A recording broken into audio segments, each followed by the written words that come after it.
Jason Roth here, agronomist with Winfield United, serving Co-Alliance, and going to work through some different weed identification and weed management principles. So let's dive in.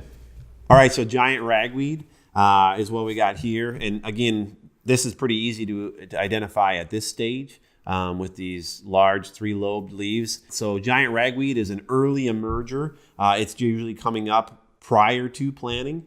So it's a summer annual, but it's one of our first to pop summer annuals.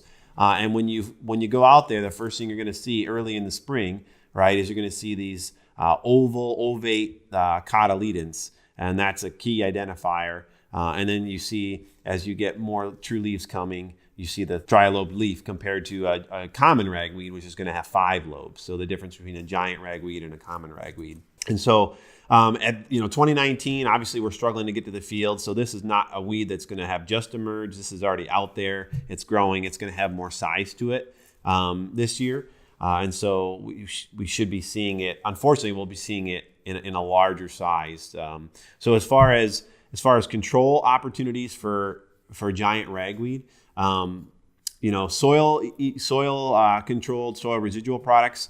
We still rely on ALS chemistries, classics, first rates from a soil applied perspective to give us some decent control from a pre-emerge perspective, and group 14 chemistries in soybeans have some control efficacy on this weed species.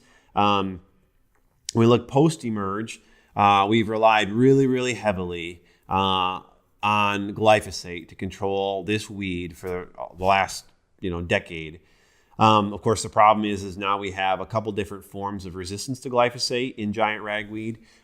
We've got metabolic resistance to glyphosate, and then we also have what's called rapid necrosis resistance in giant ragweed, where you'll actually fry really quickly these top leaves and you'll burn them off, and that arrests the translocation of the glyphosate into the rest of the plant. And so the plant looks like initially it's hit really hard, but that is actually a coping mechanism that's developed. And so the plant's not translocating the glyphosate to the roots and the growing points, and it's able to survive. So glyphosate was a post-emerge product that was effective, and now we need to really be cautious with glyphosate on giant ragweed. Other options for herbicides would be Liberty. Post-emerge, of course, again, our size here is getting pretty big for Liberty.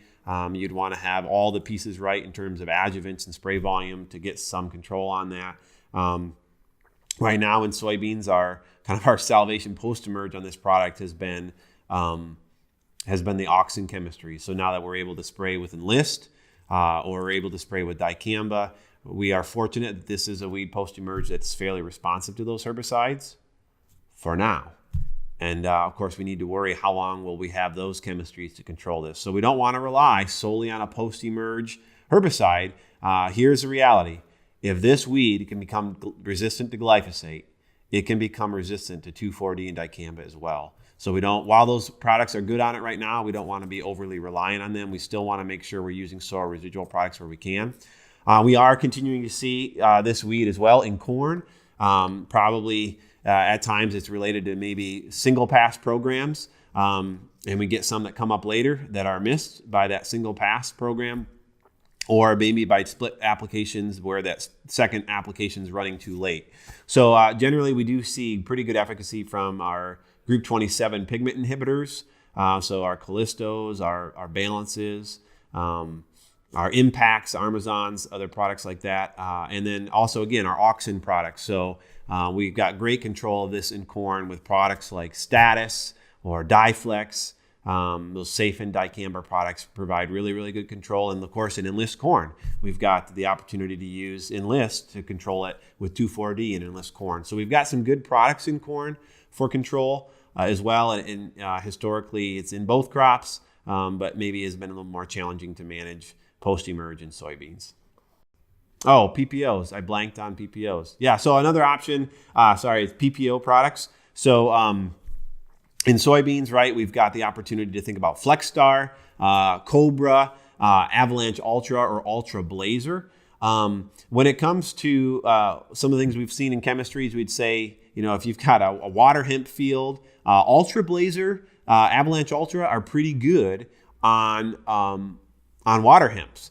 But if you throw in the mix Giant Ragweed, you get better activity out of Cobra as a PPO chemistry than you would out of an Avalanche Ultra or Ultra Blazer product. So PPOs are another option, but again, with PPOs, you want to go with a pretty high rate. You want to go with high spray volume. You want to go with the right nozzle, and maybe even have like a drift and deposition aid in there, like an interlock product, to try to get you maximize control of or maximize deposition of your spray. So and PPOs are, we're notoriously seeing resistance to those, and so they are an option, but they can fail. So like any post-emerge product, especially as we get on large weeds, we get risky in terms of resistance.